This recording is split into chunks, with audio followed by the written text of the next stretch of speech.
Salut à tous et bienvenue. Aujourd'hui, on va s'attaquer au secret d'un cœur en pleine forme. Et la bonne nouvelle, c'est que le plan d'action est bien plus simple qu'on ne pourrait l'imaginer. On commence fort avec ce chiffre 82%. C'est un chiffre qui parle, n'est-ce pas?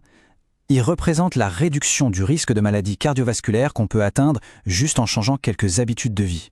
Oui, plus des 3/4 du risque en moins, c'est possible. La question évidemment c'est « mais comment est-ce possible? Comment peut-on arriver à un résultat aussi spectaculaire ?» Eh bien, c'est précisément ce qu'on va décortiquer ensemble, étape par étape. Alors, voici le programme. D'abord, on verra pourquoi de petits pas peuvent avoir un impact immense. Ensuite, on explorera les 4 piliers fondamentaux.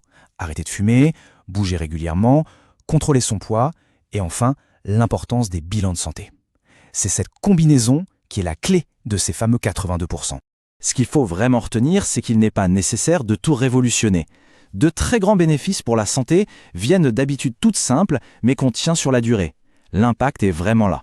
Allez, on attaque avec la toute première habitude, et c'est sans doute la plus critique, dire adieu à la cigarette. C'est véritablement le point de départ de tout. Là-dessus, toutes les sources sont unanimes. C'est la base, le point non négociable. Pour un fumeur, arrêter est la meilleure décision possible pour son cœur. Et pour les non-fumeurs, le conseil est tout aussi direct, ne jamais commencer. On enchaîne avec le deuxième pilier, le mouvement. Renforcer son corps grâce à une activité physique régulière, c'est tout simplement essentiel pour le système cardiovasculaire. Alors, quel est l'objectif concret? Il faut viser un minimum de 150 minutes par semaine d'exercice d'intensité modérée. Et ce qui est génial, c'est que ça peut être quelque chose d'aussi simple qu'une bonne marche rapide. C'est un objectif clair et surtout réalisable. Ce tableau nous donne un peu plus de détails. Pour la plupart des gens, 30 à 60 minutes par jour, c'est l'idéal. Par contre, en cas de surpoids, il est conseillé de viser un peu plus long, entre 60 et 90 minutes par jour pour maximiser les bienfaits. Parlons maintenant du troisième pilier, le contrôle du poids. C'est un point absolument crucial parce que le surpoids est un facteur de risque non seulement pour les maladies cardiaques, mais aussi pour le diabète et l'hypertension. Pour se repérer, il y a l'indice de masse corporelle, l'IMC. Comme le montre ce tableau, un IMC en dessous de 25 est considéré comme normal. Entre 25 et 30, on parle de surpoids et au-delà de 30, d'obésité. Connaître sa catégorie permet de mieux évaluer les risques.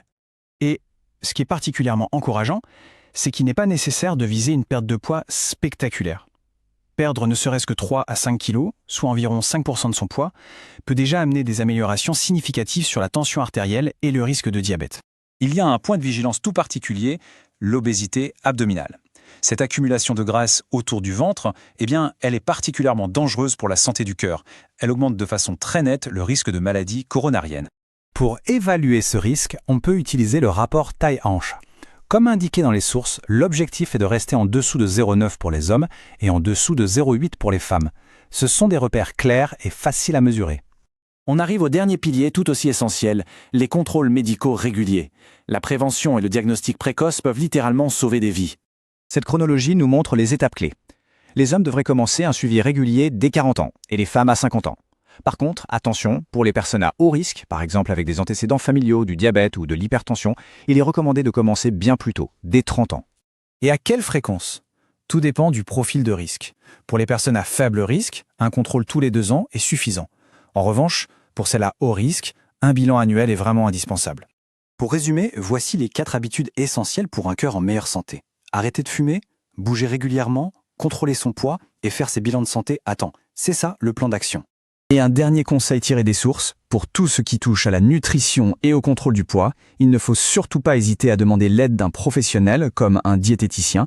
Un accompagnement spécialisé peut vraiment faire toute la différence. On termine sur cette question. Maintenant que le chemin est tracé, quel pourrait être le tout premier pas pour chacun vers une meilleure santé? Parce que le plus petit changement est souvent le début de la plus grande des transformations.